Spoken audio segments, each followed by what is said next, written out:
Hello students, welcome to Vidya Wagon Classes YouTube channel. Students, आज मैं आपसे अपना एक एक्सपीरियंस शेयर करना चाहती हूँ। कुछ महीने पहले मुझे एक स्टूडेंट मिला था, 10वीं का था। तो मैंने उससे पूछ लिया, बोर्ड्स आ रहे हैं, कैसी चल रही है तैयारी। उसने बड़ा कैजुअली रिप्लाई दिया मुझे, बहुत एग्जाम दिए हैं मैंने दीदी, बोर्ड्स हैं ये भी देख लेंगे। मैं कुछ कहती उससे पहले ही वो निकल गया। यू नो, निब्बा निब्बी की कहानी। अभी बोर्ड स्टार्ट होने से 3-4 दिन पहले उसका कॉल आता है। वो मुझे बोलता है, अरे दीदी, जो हो रहा है ना, अब वो मुझसे देखा नहीं जा रहा। तो अगर आपका भी है ऐसा हाल तो आपके लिए है रिविजन रॉकेट की क्लास। ये है रिविजन रॉकेट का लेक्चर 5। आज का टॉपिक है रियल नंबर्स। तो चलिए स्टार्ट करते हैं।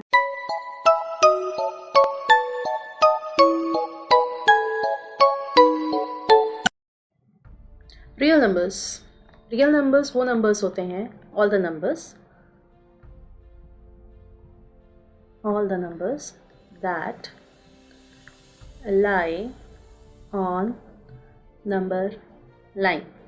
जो सारे नंबर्स नंबर लाइन पर लाई करते हैं हम उन्हें रियल नंबर्स कहते हैं। Example, natural numbers. हाँ, नेचुरल नंबर हमारा रियल नंबर है। Whole numbers, of course whole numbers भी होगा। इंटीजर्स, यस, इंटीजर्स भी नंबर लाइन पे कर सकते हैं। Rational numbers, okay, rational number भी होगा। Next, irrational number. Last year class 9th में हमने देखा था कि इरैशनल नंबर्स को भी हम नंबर लाइन पर लगा सकते हैं। तो इरैशनल नंबर भी हमारा रियल नंबर होगा। ओके, अब हम देखते हैं रिलेशनशिप बिटवीन एलसीएम और एचसीएफ। उससे पहले हमें देखना होगा कि एलसीएम क्या होता है। एलसीएम होता है product of greatest power of each prime factor. जो भी आपका नंबर है उसके जो भी प्राइम फैक्टर्स होंगे उसकी जो सबसे बड़ी पावर होगी, हर एक प्राइम नंबर की जो भी सबसे बड़ी पावर होगी उसका मल्टीप्लाई, उसका प्रोडक्ट जो होगा वो एलसीएम होगा। नेक्स्ट हम बात करते हैं एचसीएफ की। HCF is product of smallest power of each common prime factor. Okay, जो सबसे स्मॉलेस्ट पावर है हर एक की, उसमें भी जो नंबर्स हैं उसका कॉमन नंबर जो होगा उसकी सबसे छोटी पावर को ही हम एचसीएफ कहेंगे। इन दोनों के बीच में रिलेशनशिप क्या होता है? रिलेशनशिप होता है LCM multiply by HCF, that is equals to product of two numbers. Okay, ये इन दोनों के बीच का रिलेशनशिप है। ओके, एग्जाम्पल की फॉर्म में समझ लेते हैं। एग्जाम्पल है, हमें एलसीएम और एचसीएफ निकालना है अगर हमारे नंबर्स हैं 96 एंड 404। तो पहले हम इनका प्राइम फैक्टर निकाल लेते हैं। प्राइम फैक्टर होगा 96 का 2 की पावर 5 मल्टीप्लाई बाय 3 एंड 404 का 2 की पावर 2 मल्टीप्लाई बाय 101। तो उसके अकॉर्डिंग हमारा एचसीएफ हो जाएगा 2 की power 2, that is equals to 4। अब एलसीएम निकालने के लिए मैं वही रिलेशनशिप यूज़ करूँगी, LCM multiply by HCF, that is equals to product of two numbers. Okay, यही रिलेशनशिप हम यूज़ करने वाले हैं।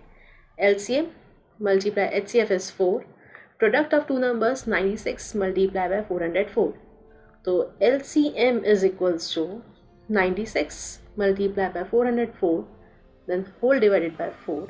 सो उससे आपका आंसर आ जाएगा 9696। ओके, ठीक है। अब हम देख लेते हैं कि इस पार्ट में से इंपॉर्टेंट क्वेश्चंस क्या होंगे। इंपॉर्टेंट क्वेश्चंस एनसीईआरटी से। एग्जाम्पल 1-4, एक्सरसाइज 1.1 से question number 5 and question number 7. Okay, चलिए नेक्स्ट टॉपिक है इरैशनल नंबर्स। जो भी नंबर्स, कोई भी ऐसा नंबर जो p बाई क्यू की फॉर्म में नहीं होता, कोई भी ऐसा नंबर जो p बाई क्यू की फॉर्म में नहीं होगा, ठीक है, तो वो हमारा इरैशनल नंबर होगा। ओके, हमें प्रूव करना है कि √2 इज़ इरैशनल, एज √2 जो है वो हमारा p बाई क्यू की फॉर्म में नहीं है, और हमें ये प्रूव करना है कि √2 इरैशनल नंबर है। तो उसके लिए हमें सॉल्व करना पड़ेगा। तो सॉल्व करते हैं। हम इसको मान लेते हैं, लेट कर लेते हैं उल्टा बिल्कुल। Let √2 is a rational number. Okay, तो √2 को हम लिख सकते हैं √2 is equals to p upon q, where q is not equals to 0. Okay, मान लेते हैं सपोज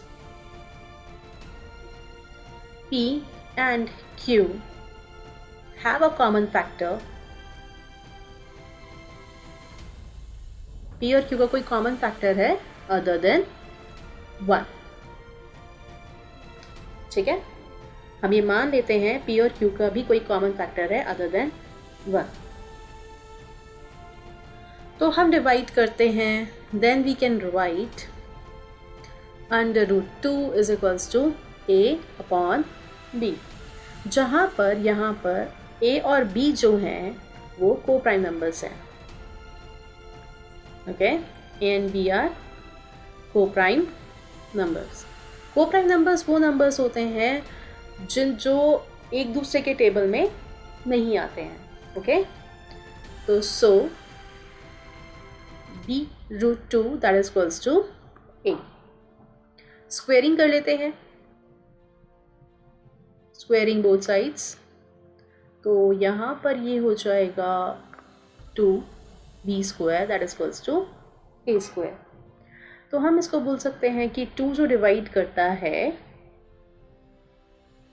a स्क्वायर को, सो अगर 2 a स्क्वायर को डिवाइड करेगा तो वो 2 डिवाइड करेगा a को भी। तो हम ये लिख सकते हैं a is equals to √2b। इसको मैं एक फर्स्ट इक्वेशन के फॉर्म में रख लेती हूँ। ओके, सो अभी हम ये मान लेते हैं एक और चीज़ की a is equals to 2c।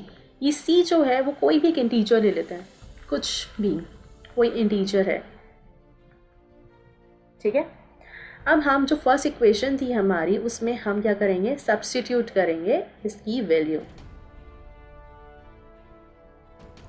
सो हमारे पास है a is equals to 2c। हमारी जो पहली इक्वेशन थी यहाँ पर देखो, ये इसमें a is equals to √2b है, तो हम यहीं पर इस वैल्यू को यूज़ करने वाले हैं। √2b is equals to 2c, again squaring both sides, दोबारा स्क्वायर करेंगे दोनों साइड से, तो ये हो जाएगा 2b square that is equals to 4c square. तो यहाँ पर भी हम ये कह सकते हैं कि 2 जो है वो डिवाइड करता है b स्क्वायर को, 2 divides b square, and so हम ये बोल सकते हैं कि 2 divides b as well. Yes, we can say that, right. हम यहाँ पर ये भी बोल सकते हैं कि 2 divide b as well. Okay. आगे देखते हैं। तो हम इसलिए यहाँ पे कह सकते हैं कि a and b have at least,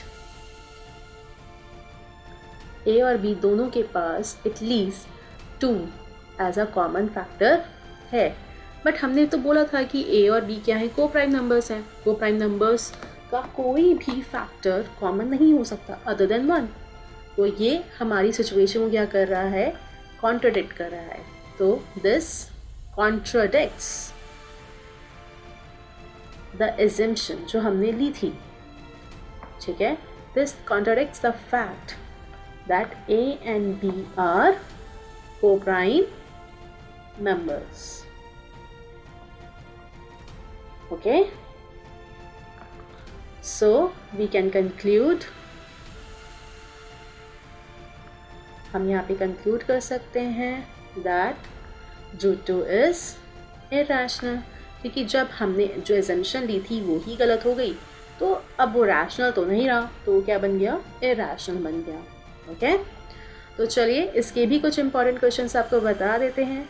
important questions हैं इस पार्ट के एग्जाम्पल 5, 6, एक्सरसाइज 1.2 से क्वेश्चन नंबर 2, क्वेश्चन नंबर 3 का थर्ड पार्ट. ये कुछ इम्पॉर्टेंट क्वेश्चंस हैं. ओके थैंक यू स्टूडेंट्स, ये लेक्चर लास्ट तक देखने के लिए. एग्जाम बस आ ही गया है. स्ट्रेस नहीं लेना है, डरना नहीं है, जो होगा देख लेंगे, है ना. बस प्रीवियस ईयर पेपर्स करने हैं, प्रैक्टिस करनी है. उसके लिए आपको ज्वाइन करना पड़ेगा टेलीग्राम चैनल, जिसका लिंक मैंने डिस्क्रिप्शन बॉक्स में डाल दिया है.